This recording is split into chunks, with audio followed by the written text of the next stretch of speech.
switch on? Put it on the top. One side, yeah. No, no, it's Um, here. No problem. Yep, that one there. No problem. You ready?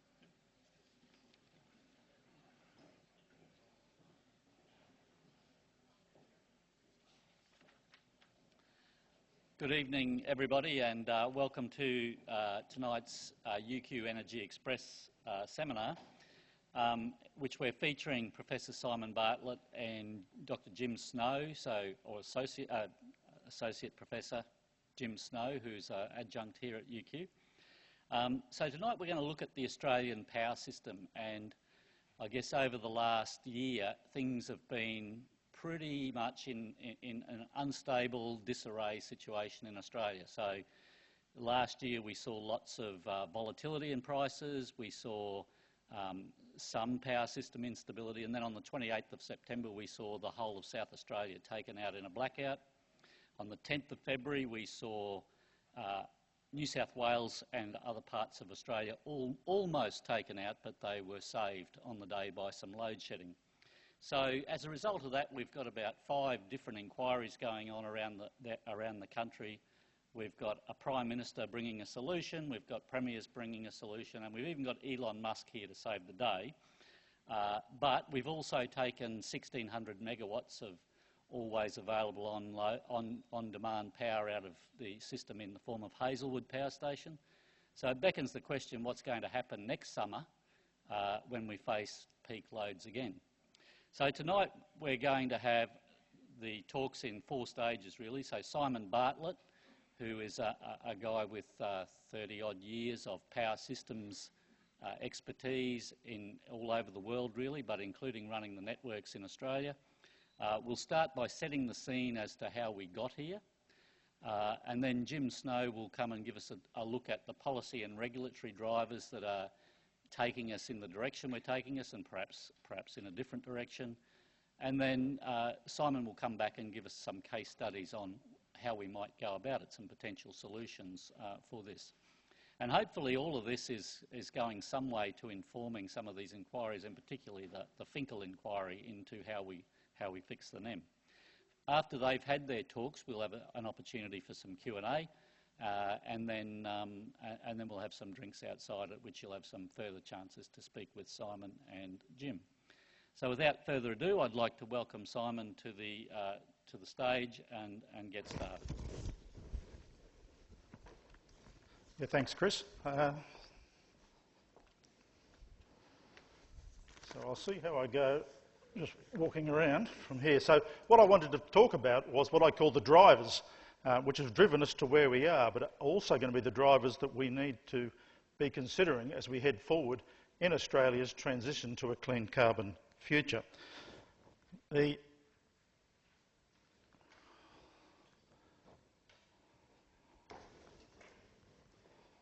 a problem already? Okay.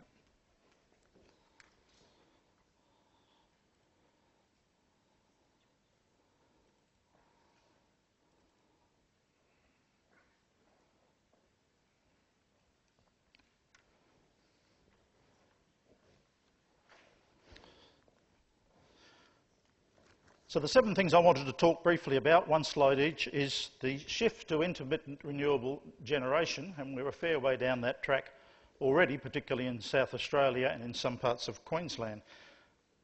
2nd thing, maintaining power system security. 3rd thing, the volatility of wholesale electricity prices. Another one, which I think we mightn't have thought about too much, is how do we maximise the utilisation of Australia's coal fleet? Now, we're on a pilgrimage here which is going to take 30 years. We need to make the most of the resources that we've got as we make that transition from where we are to a future with low carbon emissions. I also wanted to talk a bit about energy storage, and I think that's going to be a crucial thing as we move forward. There's a lot being said about batteries here, very little said about hydro pump storage. I just wanted to talk about the 2. And lastly, about the role of transmission. Like, transmission is almost a dirty word in Australia when you talk about the future of the electricity industry. That's not the case if you look outside globally. So the shift to renewables. Now, I think we all know about the LRET, the Large Renewable Energy Trading Scheme, which has a goal of achieving about 23% of the country's energy from new renewable energy resources. We've also heard of the Paris Accord, and it talks about loosely 28% of all carbon emissions need to be reduced. You think about that, the carbon emissions are coming from the power industry, they're coming from agriculture, they're coming from transport. Think about 2030. I don't think we're going to get too far with agriculture and transport. A lot of it is going to come out of the power industry, probably having to target something like 50% renewable generation. Certainly a lot of the states are talking about that.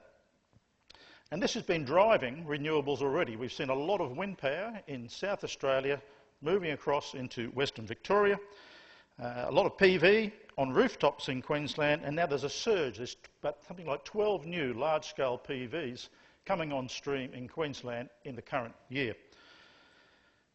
And all of this is displacing conventional generation, and that's what is really creating the power system security issues, because there's less strength in the power system and there's less inertia in the system. And there's other issues, the intermittency, the lack of renewable generation. When the wind's not blowing, where's the power going to come from? But also we're going to get an issue with excess renewable power. We're going to let it spill, or we're going to store it and use it later.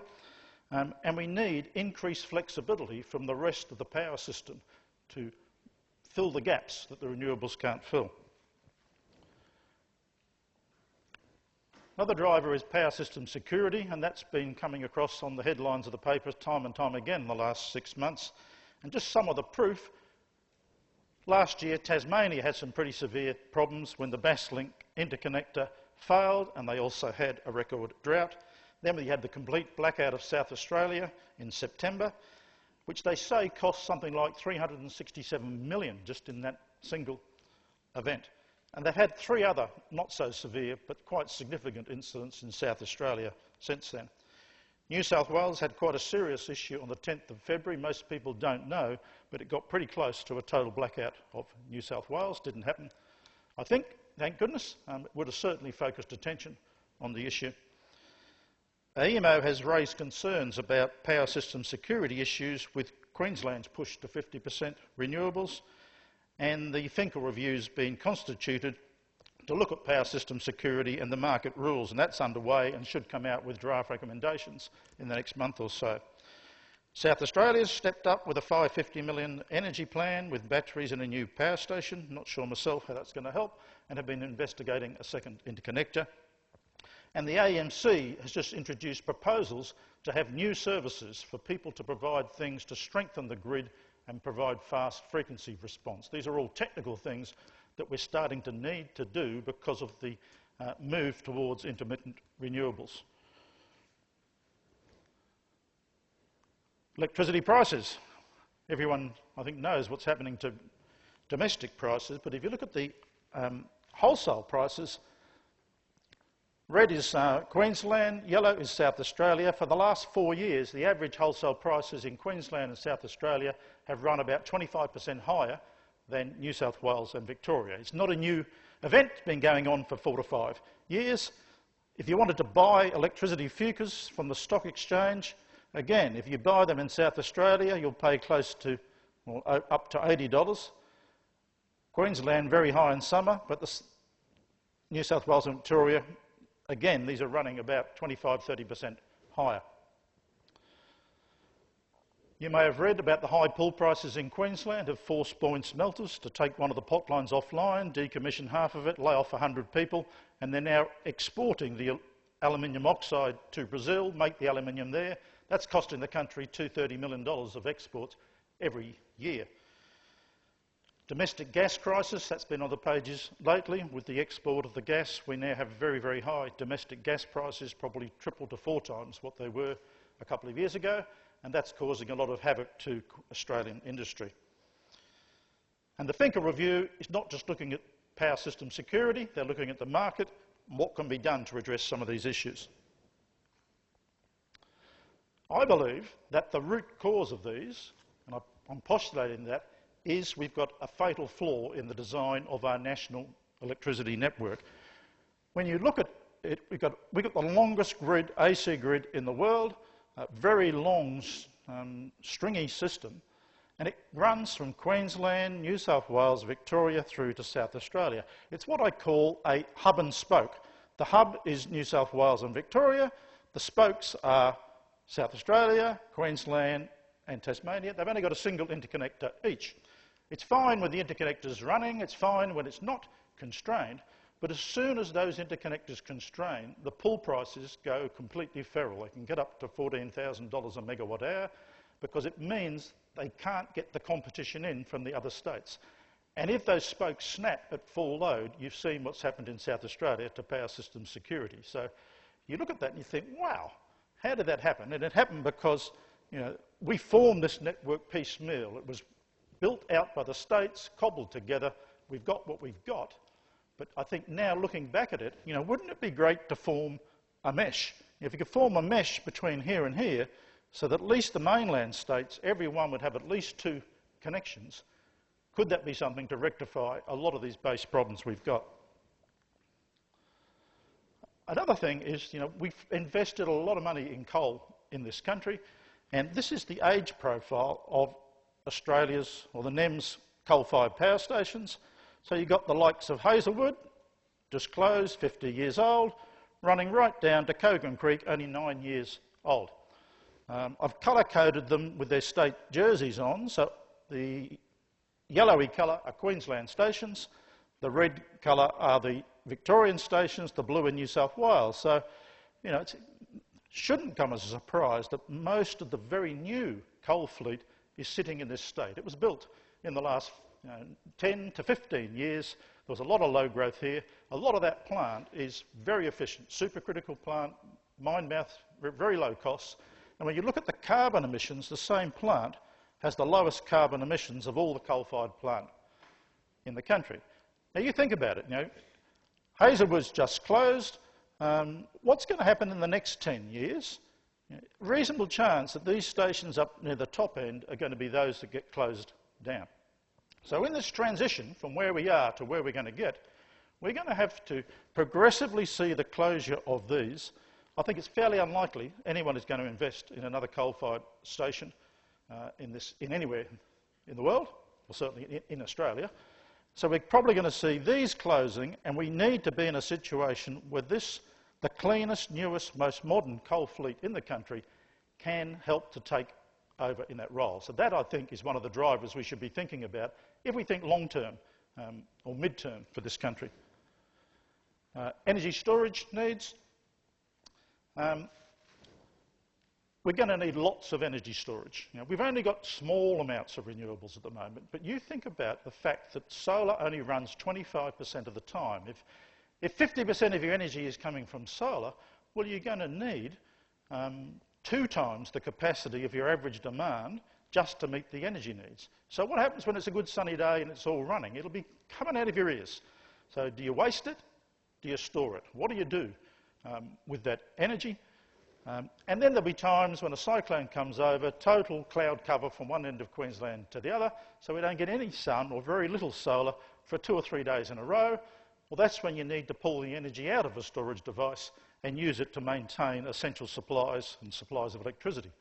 So we're going to need storage for those 2 extremes.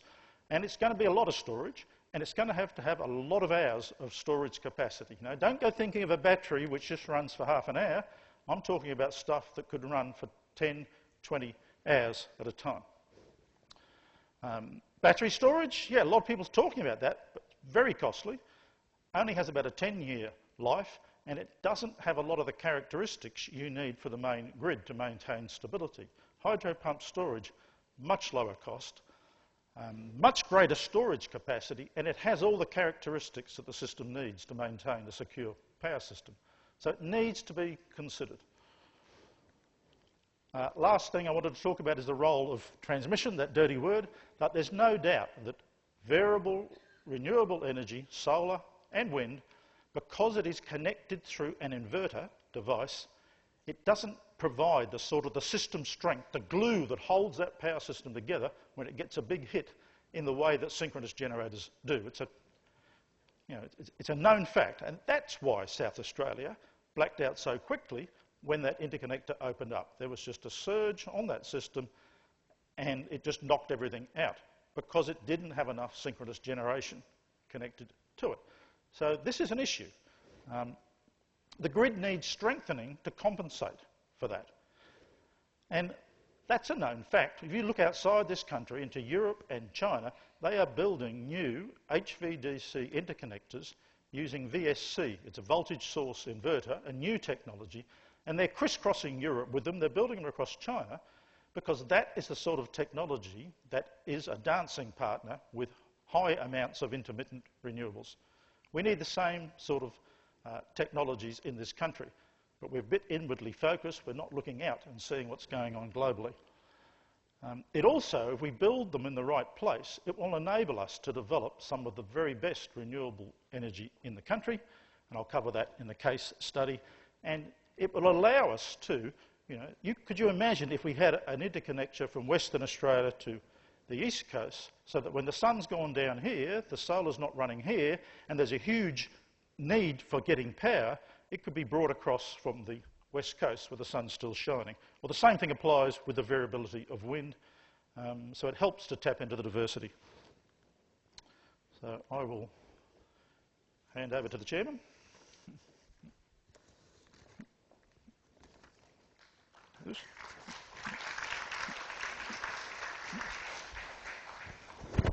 Okay, thanks very much, Simon, for setting the scene for us and looking at some of the options. I'm going to invite Jim Snow to the floor now. So Jim is actually a chemical engineer, has 35 years experience in the energy sector as well, advising governments and corporates on gas, electricity, on both investments and on policy, not just here in Australia but around the world.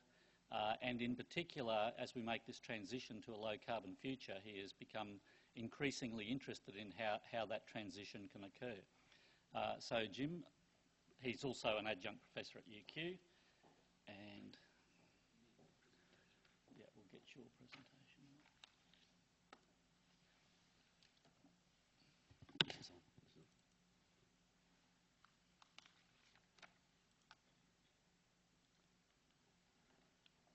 Thank you.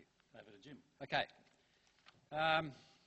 Well, no doubt about it, one of the things I've heard the most at the moment is we're in an energy supply crisis. It's a lovely term, crisis. Never waste a good crisis. It's a good time to make changes. We've got very high gas prices and electricity prices at the same time, and we very rarely see that. And it's commodity driven. It's not driven by networks or transmission or distribution costs, and it's impacting on our industries badly. Economic restructuring is occurring around us at pace, really at pace. Most major companies now realise in the next 2 to 3 years there is no relief from this, and they're starting to have to do restructuring and look for alternatives. We have declining energy sales as well on our networks. The system load factors are falling on the electricity networks in Australia, have been for about 10 years now, and that gives you major pricing issues. And the gas industry is starting to see the same thing and having the same issues. We're seeing the rapid uptake of solar PV, not just on the customer side, but now the grid. It's like someone shot a gun off about 12 months ago, and that someone was Arena. They plugged some money into this market. It has gone gangbusters in the last 6 months. I have over 1 gigawatt of solar on my books here with the developers, and they're going to go to market without a PPA. They will have equity behind them, and they will take full market exposure. We're going to see solar power stations being built without restraint. The only restraint will be development applications, and that's currently happening. Reason being, in the last 18 months for a solar developer, 100 megawatt solar power station, EPC costs have halved in the last 18 months. You think we got to the bottom of this pricing? We're nowhere near it yet. The fear of system failure is at the state level, and that's something that's important to understand with policy. New South Wales load shedding, it's the New South Wales Premier that fronts the camera. In South Australia, it wasn't AEMO that fronted the camera, it was the South Australian Premier. He thought that problem had gone away, it was all being managed out of Canberra. But if you black a state out, if you do damage to anything in a state, it's the Premier that gets it in the neck, and they want to take control back. And that's why policy at the moment for energy is very, very focused at the state level. And ARENA and AEMO are now going down the demand response program side, which has been done many times in this country. And I think that's so they don't have to announce load shedding. They'll call it demand response now and pay for it, so everybody will be happy. But that's where we're going. We've also got fear that we won't have enough gas supply at the peak to support the power supply. I think we will. In fact, I'm pretty sure we will. but it's just another one you add to the list. And look, new disruptors are just exploding on the scene in Australia. Our practice is just overrun at the moment with new disruptors. Energy storage and embedded networks. Embedded networks are far bigger than people realise, and a lot of other new technologies and options that are competing for this space. We're seeing failure of existing forecasting. I won't go on too much about that. It's one of my pet projects, and I know that everybody doesn't like hearing about it, but the forecasting in this country is just abysmal. But I think we come to the most important point, is the underlying battle over sustainability. It has now come out naked, exposed, fully into the market, and it's starting to influence policy and regulation. Every level of government and national policy is on the run because the state policies are holding very, very firmly to the sustainability development. Much more than people would have expected. So here's my favourite question. Why are consumers electing to invest their own savings or cash flow into self-generation and turning their back on an electricity supply industry that's been servicing them for a century, making large parts of it stranded or redundant? It's a very important question and people still can't answer it from the industry. And the reason was that initially we had all this unpredictable price rises, and we saw the elasticity of demand cut in. People said electricity wasn't elastic. I said, you're kidding yourself. People will stop using it if the price goes up, and that's exactly what's happened. Then along comes some very well subsidised alternatives, incredibly well subsidised alternatives. When I first was doing solar PV on roof calculations, it was $9,000 a kilowatt, and that was less than 10 years ago. So, it's moved a long way. And these alternatives were mostly sustainable supply. So I had a problem with price. Along comes somebody with a good subsidised product. It was sustainable. It was happy days. And it just took off. We were quickly putting in 1 gigawatt of solar on roofs annually in Australia, and it's continued to do so. Effectively, customers have been taking long-term hedges against that supply industry, and it's important to understand that from a regulatory and policy perspective. Retiree baby boomers, mortgage-stressed families, everybody that doesn't have any spare cash really loves to have a house with a solar on the roof because it reduces long-term bills. It's as simple as that. And it's a big, big factor in driving some of the developments in the markets at the moment, which I'll talk about in a second. And the industry's failed to give customers real options. There's no real options from the industry even today. And the disruptors are just way out in front. And one of the things I say to people is, you worry about your industry and you don't even visit their house. Disruptors visit every house. If you want solar, they come to your house. You can get 3 quotes in your house. And the story you get is how bad the industry is and how good these guys are going to help you out and save your life. Right? This industry's forgotten how to sell. It's as simple as that. And it's still in commodity and infrastructure mode. Right? It's not in customer mode yet. It's still stuck in that mode. Retailers used to say to me, customers were just a hedge for my trading book. And it's true. Probably still are. But look, let's make no mistake, there's an underlying ideological battle just absolutely being waged to death out there in policy land over energy sustainability in Australia. It's come out of the woodwork, it's come out of the shadows, it's absolutely crystal clear now. And it's driving state policies. It's driving their energy policy. Every state, every single state has some form of emission reduction target in the next 13 to 33 years, from 50% reduction through to zero emission by 2050. And they have other schemes as well. Happy to top up schemes. The most popular thing in Australia you could do at the moment is subsidised batteries. It would be an absolute vote winner. Right?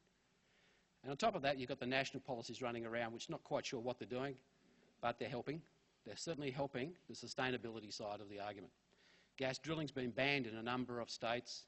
It's extremely heavily restricted in others. The only investable state currently for gas drilling is Queensland, which is just remarkable to me.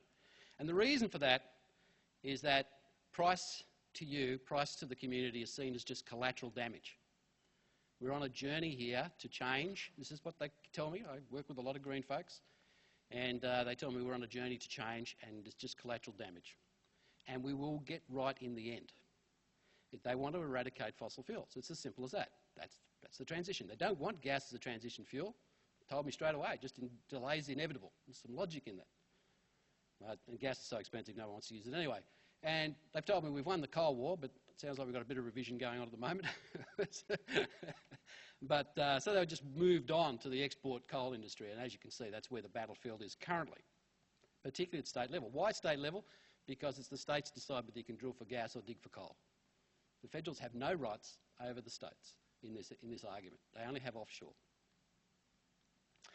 Voters, They want sustainability, affordability and reliability, I'm told, every day. The trilemma, the energy trilemma. I said, well, you know, you can tell me they can pick two but can't have all three, but let's look at that.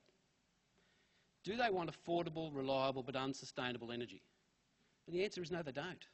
Right? Or will they pay more for reliable, sustainable energy? Yes, they do. They pay it right away today. If you add up the cash that they've paid plus the subsidies, you'll get some horrible numbers per megawatt hour for what it costs you to get off the top of your roof, but the reality is it's popular. But also we wonder if we're getting close to all three, and the transition pathway is just cost. Is this where consumers have learnt that PV will come down, batteries will come down, and have more faith that they can take a long-term hedge against the industry by self-generation? I could not have stood here 10 years ago and made those statements. It's been a decade of enormous disruption to this industry, and we're still stuck in commodity and infrastructure land in the industry, not realising that customers are making these decisions and states are making the policies. Right now, corporate customers are signing up for solar grid farm PPAs. I just looked at one this morning, 70 megawatts offtake from a solar farm for 12 years by a corporate. Right? Now, again, 3 years ago, you couldn't even dream that. And that's now becoming reality. There's a race amongst the corporates to try and get into PPAs of solar farms. Why? Because they're cheaper than the NEM. They're cheaper than the NEM. If you go and try and negotiate with a retailer a PPA for a solar farm right now, they'll probably be talking numbers starting with 60s per megawatt hour. Get your head around that. That is very cheap. So, on top of that, we've seen a growth in the commercial and industrial site-based solar and energy storage plants. I worked with a guy recently, young guy, engineer, just as smart as they come. If you could see the software he's produced to go into any industrial and commercial premise and work out an optimisation for solar and battery, you'd be stunned. Right? The developers that we're seeing, these people are not ideological. They're incredibly smart and they're driven by profit. And they can see the opportunity and they're in there. They're in there. And they're backed by big equity funds. Let's talk about embedded networks. Well, I won't go into microgrids because they're generally off-grid, but embedded networks are just the preferred method right now for a developer to do a new estate. So all of the new estates coming in, up to 25,000 homes I've seen are embedded networks. They'll have their own generation. The body corporate or the embedded network operator will supply energy, water, wastewater, reticulated broadband using fibre to the premise, making sure that people are getting their 100 MIPS and not their lousy one, like we get. And as well as many other bundled services. I even met one where they'll mow your lawn, right, while you're away. Developers and body corporates are stating this as a true alternative for customers. It's really starting to bite. And it's taking away market share from retailers, existing retailers, and from networks, which is even more interesting. And they're competent. These businesses are incredibly competent. I've watched what they can do. They're as good as any retailer I've ever seen, and they're all moving to take retail licenses. And fully compliant with the code. So regulators realised this was happening and to their great credit moved in to introduce new regulation totally aimed at protecting customers, not denying choice. Very important shift in the regulatory framework. So the AMC introduced a rule change and the AER now has introduced a new form of service provider which would be an embedded network manager, an accredited one. It'll be accredited by them and they'll be able to operate. So this has now gone Uber. It's now legislated. So it's not out there feral and running around under an exemption framework. It's actually running around as a real operator in the market. It's a major change. So we've been doing a lot of NEM forecasting for zero emissions to 2050. Blew up our model the first time we did it. The models are designed to put new plant in, not to get rid of plant. We had to take account of system reliability and security supply straight off the bat. So if you do it unconstrained and constrained, there's a very big difference, and Simon's been through that, so I won't labour on it. But probably the one that he may want to talk about is you also have to have dependable failure modes for loss of supply. You know, that whole cloud floating over Queensland for 3 days is a big issue. Prime contenders to fix that are pump storage and battery technologies. We probably slightly differ on this one. Batteries, I think, right at the moment have a slight edge. They can be deployed very rapidly. I used to say to people, you know, we put on roofs of houses every month about 60 to 70 megawatts of solar PV. Take me 2 years to build that as a power station. Minimum, to get the development applications, get all the clearances, have it constructed, take 2 years. Every month we put that on the roofs of houses in this country, and the same thing can happen to batteries. And they're being deployed at grid scale now, really fast, really fast. It's coming on much faster than I was expecting. I thought we would go to sort of 1 megawatt hour, 2 megawatt hour. We went from 10 kilowatt hours to 80 megawatt hours inside 6 months. I mean, it's fascinating to watch. And I just want to point out another thing is that people have got to get this. This is the one thing I say to people that they really get surprised at. Have a look at the size of the gigawatt factory. This is a 35 gigawatt hour battery factory every year, and they're going to build 5 of them. So now we're talking 175 gigawatt hours of storage coming out of these factories every year. Every year. That's an astonishing amount of storage. And it's bringing the prices down. And they're on the same trajectory as solar. You know, Tesla halved their battery price inside 12 months. And it's very competitive. There's a lot more batteries coming into the market. And subsidies are going to flow into the market for batteries and have already. Pump storage, though, on the other hand, is going to be a lot harder to get up. Trust me, I've built a lot of stuff. And, you know, the development application process, the regulations and integrating it with the NEM, the credentials are required, will you be able to take merchant risk? You know, there'll be endless discussions with bankers and equity about what sort of risks you're going to be able to take with these plants, because nobody's going to give you a PPA for them. They're far more complex and slower to deploy. But mark my words, the one thing we do agree on, pump storage is the gold standard if you want to put storage into the system. It's absolutely the gold standard. But I think we'll have major debates in this country about pump storage and land inundation, like we did have for dams here in Queensland, everywhere else in Australia, and we all ended up with desal plants. So flooding a valley is no small task. So let's talk disruptors. We'll end up with a bit of a mix of this stuff, but what I want to say, I guess, towards the end of this talk is another great observation from the modelling, is that the NEM cannot remain an energy-only market. The national electricity market has to change. You cannot, with high levels of renewables in the system, use short-run marginal cost to dispatch a market. What's the difference in the short-run marginal cost between a solar plant and a wind plant when they're both online? Nothing. Right? So you have to have some sort of capacity market or some changes to the market that give you the impression that you've got a capacity market. You have to have a payment for inertia in the system. Otherwise, you'll never get solar thermal up. So unless you get some sort of system that actually recognises the value of the thermal or the value of inertia, you'll be struggling. It's been rapidly recognised, though, that these changes need to occur. The AMC is effectively starting this process with the 5-minute settlement rule change. This is valuing rapid demand-supply response systems. More evidence that regulators are trying hard to catch up and provide options. They're not trying to foreclose options, and that's the one thing I will say that I've seen different in these last 2 years, is the regulators have been engaging correctly to talk about the issues, study the issues, and trying to get things in place that protect customers but don't foreclose options, and I really commend them for that. It's a very, very, shows, I think, a maturity in our regulatory process, actually. The other thing that's happening is just viral consumer battery-based trading. I love this stuff. This is where I trade out of my battery to you next door, or I trade through an aggregator. If you want to have a good look at this, have a look at Reposit Power. I mean, they use a system called grid credits, and they're in real time operating in the system. There was a great presentation they made to the AEMC's 5-minute rule day. It's really worth having a look at. It's on the web of what they can actually do. I was pretty shocked at how and they're talking about having a gigawatt hour per year. A gigawatt hour per year. And there's all sorts of other things, such as demand response and the customer latent demand. Can we change the customer curve? So my last question is one that arises from our talks here tonight. Will the supply model remain linear from generator to customer? Will transmission meshing be needed? Will we need a lot of new macro plant, or will embedded be better? Will it all be about distribution system capability in the end as a trading platform for very sophisticated distributed generation and storage at scale? We'll be using blockchain, all sorts of other technologies. It's rapidly deployable. If you don't think it's rapidly deployable, the thing to understand is it's happening now, right now. There are firms making money out of this already.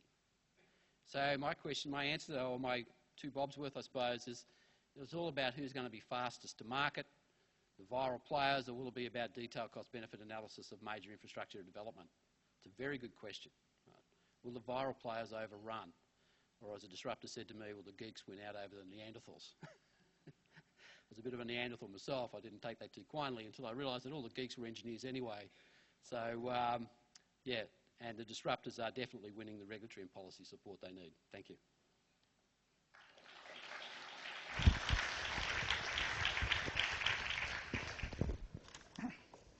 And we'll get Simon up to close out this session.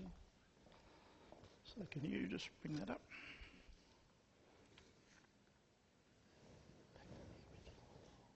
Yep.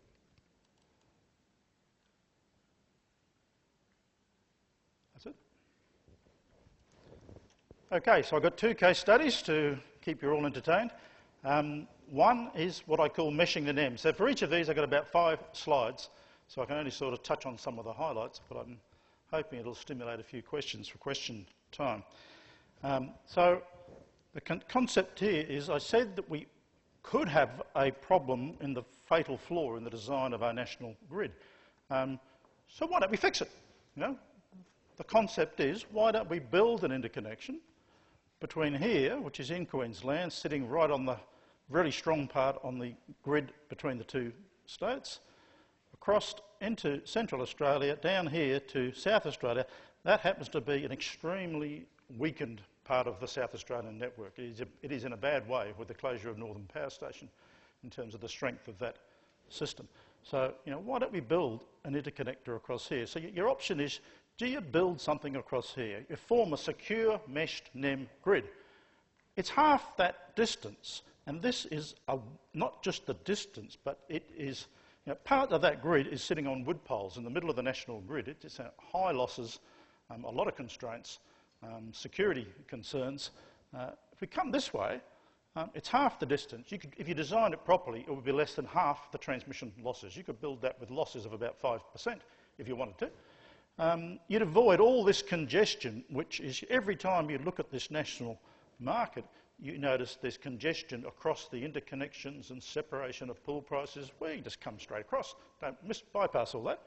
And if you did it, you come through the centre of Australia where, and I'll show you a slide, that is Australia's best renewable energy resources, so you could potentially encourage that.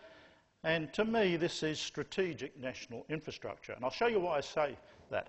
You know, other options that are being looked at for South Australia is connect to Victoria, connect to the southern part of New South Wales, but to me, it's all part of continuing with this piecemeal solution that we've got. All of our eggs in the one basket. As soon as the spoke snaps, bang, you lose that part of the network. And, you know, doing this might do something for South Australia, it does nothing for Queensland. And you get high losses still. So that's the concept. I reckon it would fix both in the short term. By that I mean, you know, you build this, and it'll solve those problems we've got with the security problems in South Australia and growing in Queensland, and the high pool prices. This is a plot of the daily pool prices in colours. So New South Wales in the blue, Queensland in the red, of course, South Australia in the black. But when the prices are high in Queensland, they're low in South Australia. When the prices are high in South Australia, they're low in Queensland. So when we have those spikes in one of those states or the other, bang, you could bring lower cost power competition into the market to help reduce the likelihood of getting spikes in the pool price. And I've had a master's student simulate this for the last 5 years' data, and it just does wonders in terms of reductions in those high pool prices in the Queensland and South Australian states. If you use the right technology, HVDC, VSC, as they're using overseas, it will solve South Australia's security issues. It'll strengthen what is a very weak grid in South Australia. It'll provide fast frequency response. You know, people talk about inertia. You don't need inertia, you need megawatts. If something trips Just bring it out of Queensland. This stuff can, in a 50 milliseconds, bang, it'll be there. You can control it so it can do that much, much faster than inertia or any of our existing technologies. It'll solve those problems. So it can black start a dead system. If it happens again, you can repower South Australia out of Queensland, bring it online very, very quickly by using this technology. And it's been proven. There's 15 of these going in across the world right now. Some places in China, they run the test. This technology will work. It'll increase the reserves into southern Queensland. And we spoke about the 12 solar plants. They're all coming online in North Queensland. What if we get the same situation here with depressed fuel prices? What if it closes down some of those new coal-fired stations in southern Queensland because they get too much heat? We could end up in a situation with southern Queensland, where 70% of the state's loaders doesn't have enough capacity to supply demand. It's a long way from North Queensland. It's a long, thin grid. We could have the same situation. So having another interconnector into southern Queensland could really help to avert a potential growing issue there. The other thing is, with this technology, we have a very long interconnected grid. It has stability problems. If there's a trip, it starts to oscillate like a child on a swing, so that the grid has to be not loaded as high as you would like to do to avoid those sort of issues.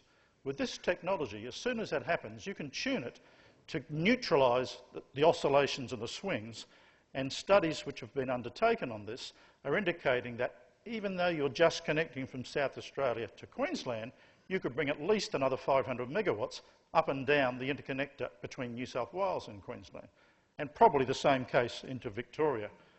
So it helps to increase the capacity of the existing system. Now, that's short term. When I say medium term, my history is a long-term planner. And I see this country is on a transition where we're going to have to move from where we're at, strongly based on coal and gas, to a system which has a much lower carbon footprint. It's probably unlikely that's going to happen 100% clean coal. Everyone is racing away at 100 miles an hour with wind and solar. So I think wind and solar are going to feature pretty strongly in this. But we need, as I said before, we need to make the most we can out of the good, cheap, efficient coal plant that we have, which is all sitting in Queensland. Trouble is, you can't get out of Queensland because the existing interconnection is pretty weak, and especially if you want to get it down into South Australia and Victoria. So, we've got the new central Queensland stations, we've got the new supercritical coal stations. There's 2,000 megawatts of new gas-fired plant, which you could run for a short period, grabbing export gas, if it was a period with no wind, no solar. It's all been invested in. But we need to get it out of Queensland. And what better way than to take it down into the backside of South Australia, right where the Olympic Dam needs cheap baseload power, particularly when the wind isn't blowing. You can even bring it down into Victoria. You could increase the capacity of this interconnection because of this technology, baseload power to the Portland smelter when it needs it. This will help replace Hazelwood. The extra capacity into New South Wales will help replace Liddell, and we'll also get more competitive power into the Gladstone smelter as a result of this. So medium term, it seems to have strategic benefits for the country. This is a map showing Australia's best renewable resources. So, this is solar. So very, very high solar radiation is probably the best in the world, partly because of the high sunshine, but also because of the very low incidence of cloud cover. So if you can take an interconnection across into that and develop a subsequent hub where you could put in 1,000 megawatts, 1,500 megawatts of PV, that would be a good thing for the country. This is the geothermal hot rocks. Yes, we've had a crack at that. There were technological issues, but maybe one day the technology will be developed to extract electricity out of low-grade heat 5 kilometres down. If it does, the infrastructure will be there to help transmit baseload power to the country. Now, this is wind resources. There's a lot of still very, very good wind resources in South Australia, including up along this part of the proposed interconnector route. Long term, and we've spoken about long term, the need for energy storage. My next case study will look at that. But if you have a vision of a future with the country's very best renewable resources being developed, wind and solar. If you have a vision where some of that storage will come from hydro pump storage, and we've got a government who's just announced investigations for Snowy 2, there is some very, very good pump storage capacity in the Flinders Ranges in South Australia. There's also some very good undeveloped pump storage resources in Queensland, and that could be combined with a Central Australian renewables hub, you know, maybe clean coal in this northwestern part of New South Wales. Further development of South Australia's very best wind resources, so you can see this thing helping to pull together a future where we have the very best renewable, the very best storage capacity for the country in the very long term. What's it going to cost? This is a preliminary estimate, pretty sure of these costs. I've been doing a fair bit of work on these using international consultants who've built this sort of infrastructure and operated it. And basically, the total cost of the investment is about 1.4 billion initially, another 300 million if you wanted to put the Central Australian hub in at a later date. The benefits, a la regulatory test, approximate estimates, total about 2.6 billion. So there is a net benefit after all costs have been met in the project. So it makes economic sense based on a first pass look at that. All right, second case study is energy storage. And I think we're going to need a lot of this. And I've had a number of master's students. The great thing about being a professor at a university is you get all these really bright students to come and do research work. So I just direct them into areas that really is helpful to the industry. So I won't supervise research unless it helps the industry advance knowledge. So I've had students developing a new model which simulates the operation half hour by half hour out to 2030. In every half hour, they model where is the new renewables going to be developed, what is the statistical variation in solar intensity, in wind speeds, turn that into the availability of renewable generation. They're also modelling other forms of renewables. They're also simulating what power stations may be closed, and that's a big issue and factor in this. And then they are simulating half hour by half hour the variations in the total demand, the availability of solar energy, the availability of wind generation, modelling generation closures, and then they're predicting when are we going to be in a situation where we've got renewables coming out of our ears. You know? It'd be crazy to spill that energy. We'd love to put it into storage. That's a need for storage capacity to store the energy. And then, as they're simulating, they come into, like, solar only runs every day. So at night time, it runs a bit tight on energy, I can tell you, in a state like Queensland, if you have a lot of solar. But you can have the wind is variable, and there are times when you have a high over Central Australia and the wind is pretty poor across the thing. So when do you need to pull energy back out in order to meet the customer load requirements?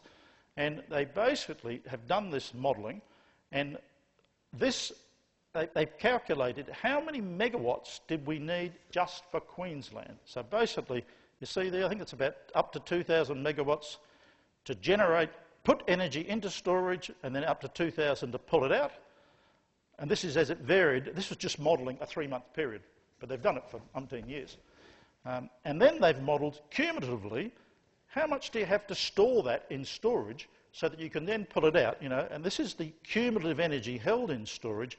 This must have been a time when there was a very, very poor solar or wind and you had to pull a hell of a lot out. Maybe you wouldn't do that, but based on this analysis, they're concluding that by 2030, if we did have 50% renewables in Queensland, and based on an assumed mix of solar and wind, they can vary that, they can vary the locations, but in this study, in this scenario, we needed about 2,000 megawatts of energy storage, and it needed to have an energy storage energy capacity of about 10 to 20 hours. And we're not talking about a couple of hours. You multiply those out, if you cost that at the current cost of battery storage, that's 12 billion investment in batteries, and those batteries will last 10 years. So you're going to have to do 12 billion every 10 years if that storage needs was met by batteries, as an example. But that is one option, and it seems to be a favoured option. They went further, the students. Had another student, really bright, and he said, I want to know what's happening to the grid. So he's modelled the whole of the Queensland grid with all of this simulation going on, with everything happening, and then he looks at the power flows across the grid using the published models for that for Queensland, and looks at the loading on the grid. And particularly, and he's simulated, if we keep going with all this renewables going in the north, and that's what's happening, because that's where the best sun is and the best wind, we're going to get to the stage where instead of the grid pumping power out of central Queensland, going up to Townsville, up to Cairns, certainly in the daytime when the solar's running, it'll be coming back down the other way. It's never been loaded like that. And I can tell you from a technical point of view, that will be a real challenge. It's like a rubber band. At the moment, it's stretched north, stretched south. If you grab it from the top and stretch it to the south, you run a chance you're going to break it much easier than doing this sort of thing. So the capacity of that grid will not be as good under that loading condition. But even if it is, he gets interesting flows compared to the capacity of the grid. So this is an example of a run he did. So this is just showing Townsville heading down to the Mackay area. So North Queensland heading down to central Queensland. That grid can carry about, 1,200 megawatts north at the moment. This is what he saw happening in the period from 2017 to 2022. Sometimes getting loaded up to 600, sometimes getting up to 800 the other direction. But then, when he took it out to 2030 and really hit the hot button on PV in the north, he got power flows heading south of up to 2,000 megawatts over that network. Now, that network cannot carry 2,000 megawatts, so it's indicating to me either we need to spend we've either got to stop people putting PV in the north. I don't think you're going to do that. We've got to strengthen the grid, or we need energy storage in the north to help hold that in storage until you need to bring it out for the state's benefits, and then the grid will have enough capacity. You need to store this energy. You need about 1,000 megawatts of energy storage in the north, is what that particular scenario is saying. Now, he needs to do more work, he needs to study other scenarios, but they're developing some really useful tools. So, what do we do about this? That work seems to indicate we need a couple of 1,000 megawatts of storage. We're not about 1,000 in the north, we need about 1,000 in the south, near the load centre, and it needs to run for 10 to 20 hours if we're going to do a proper job with us. You can put batteries in, but I reckon that's going to cost you 12 billion every 10 years. Another option is hydro pump storage. Genex is looking at a pump storage scheme for the Kidston gold mine, and it's a capacity of about 250 megawatts with an energy storage of about 6 hours. That'll be good, that'll help, but it's nothing like what I think we're going to need.